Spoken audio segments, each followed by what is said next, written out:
Hello everyone, my name is Steven Tippett. I have been doing a little bit of studio work inside showing you how to photograph things. This is going to be more on the editing side, just to show you real quick on how you can edit out the drywall in the pictures and maybe ranting a little bit on the business side of the cost of this because there was a debate topic in one of the groups. I'm going to talk about that, rant, and show you how to do this with some little bit of frequency separation.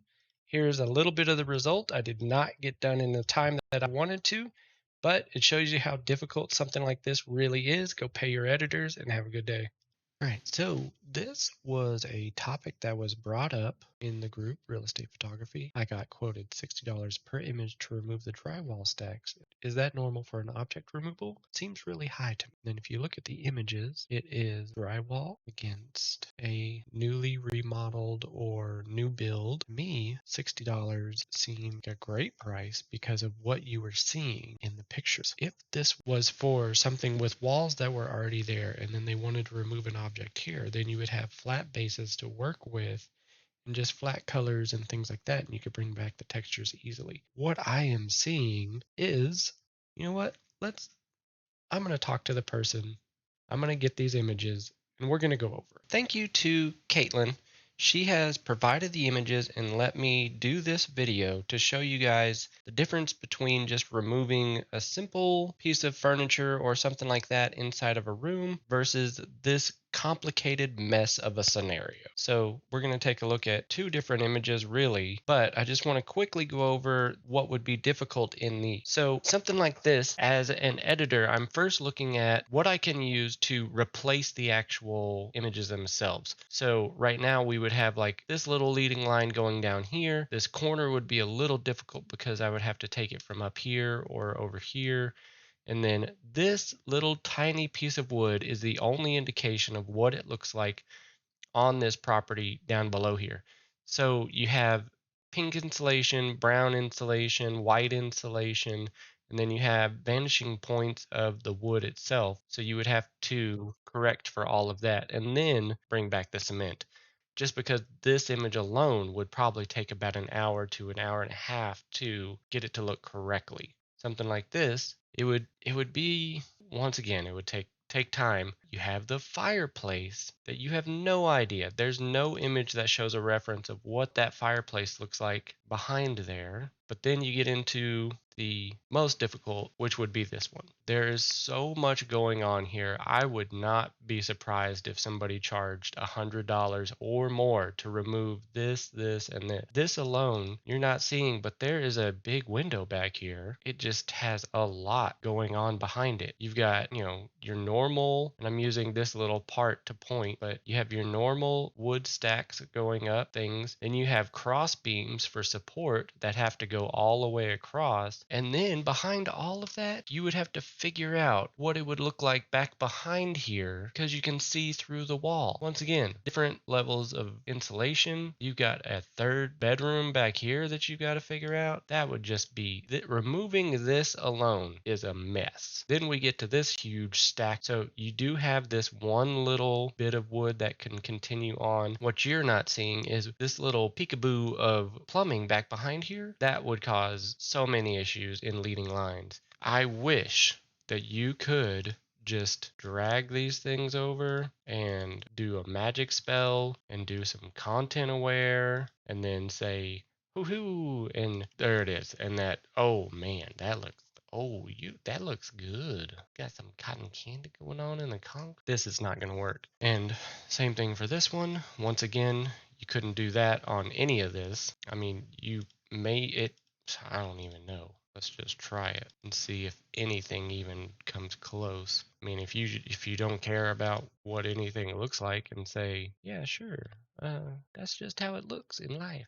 Don't worry about things. Oh my goodness. Okay. Oh, that's a mess. This isn't going to work at all. I mean, you're talking 10% of the photo. And I know what some of you are saying, like, oh, but you have to do things correctly and do the things on the whatchamacallit. No, it doesn't matter. This isn't just a quick, easy cleanup unless you just love abstract art. Just not gonna work. So the only way I could see to ever do any of these photos would be to physically hand paint these things back in. So what I mean by that is you would have to go into some type of frequency separation, whatever your favorite method is for this. Go back in and physically hand paint in these textures. So what I mean by that is go back in here and do something to the level of bringing this part back, and I'm going to do the crudest thing ever. This is not correct or in any way how you would do this, but just to show you how long this would take. Once again, so this is the texturing part, and remember there's two different rooms here, so you're gonna have to contend with that. And I'm flying and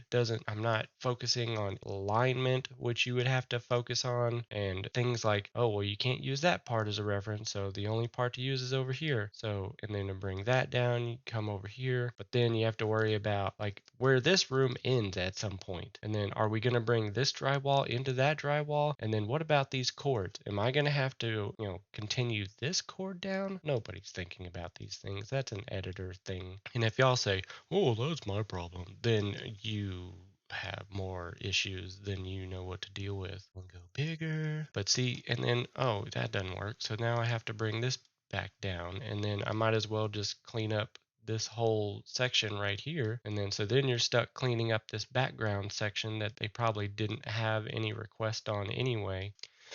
So then we would do some of the concrete texture, and then this is once again just the start of it.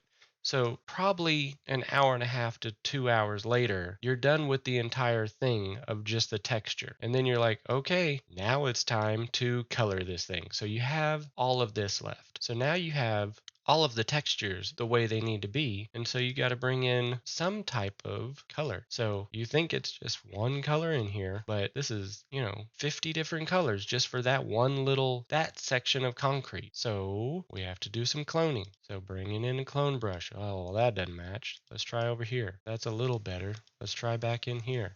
And then you would, do this until it matches up. But then you have this shadow color right there. And so I'm going to hand paint that shadow in, see if that does anything. Okay, well, that matches up a little bit. We would have to turn this down, undo that, and then repaint this shadow back in by hand. You can see how tedious and time consuming this would be. Okay, so let's do some of the paint on here with this pink. I mean, that pink matches okay. We would definitely have to redo that because look, there's like 500 colors in here. That's not just one little pink that you could just randomly do in there. Luckily, it's a random pink color. Let's bring this pink in here. But then I messed up on the textures. We have to go back and fix that texture. So let's bring this over here and fix this texturing problem. Then we have some type of highlight problem because this highlight doesn't match. I'm just trying to say, I don't believe you guys realize how difficult this job would be if you were to give it to an editor. Once again, you would have to it might take a full day just to do each image. I don't know how long I would spend getting this correct because one little thing is off and, oh, the agent doesn't like it. It doesn't look real enough. Or one revision and everything goes wrong. I mean, I'm flying through this just to show you how we would even do it. But you're basically just an artist at this point, doing hand paintings to try and fix something that doesn't even compute to others. Now, I know what you're thinking. Yeah, I could do that. It wouldn't take too long. Somebody, please, if you can do this in an hour, then you need to start your own company right now. Once again, you'd have to find a reference photo for a window on here. Going back here, you have a door frame, wires, junction boxes, cross beams going across, and then you're not even looking at there's a tough shadow situation and beams going on down here. So this beam would have to continue all the way to there, then it would have to break, then you would have to fix this piece of wood going down, then you have this beam continuing down back here. There's a perspective switch there that you would have to figure out, and there's no reference point. This is turning into a rant at this point. No, I'm going to show you what your $5 to $7 image. I'm actually going to just pull up a random house, real estate. Here's what you guys think about whenever you think, oh, well, it's just a cheap little thing. So, whenever you guys think about a $5 quick edit, I feel like this is what you're thinking of that we're doing. And we're just replacing a thing. And, oh, okay, well, that's done. But coming back to something like this, much more difficult. So, in conclusion, just respect your editors because they're doing a lot more effort and work than you think they're doing. There's a lot of things that I skipped over in this, but I just wanted to show you what 20 or 30 minutes of my time looked like in trying to remove just this little bit, which I think would have been the easiest one. So the harder ones would have been anywhere between at least 2 to 3 hours minimum hand painting everything back in like I just showed you. And here's the result for that. Looks good from far away, but not up close, which once again, I was not finished. I stopped at 30 minutes. That's all I gave myself and I focused more on this front half than I did this back half because I knew the back half would have been more difficult to show off what it could have been. But that'll get you at least a little bit of insight on what it would take to edit out something like this of this complex level of difficulty. I'll go and pay your editors a whole bunch of money because they're doing way more work than you think. I am Seven Blah signing off on this. Stay tuned for next week. I believe I'll be going over a little bit of business and insight. So stay tuned, and I'll see you later.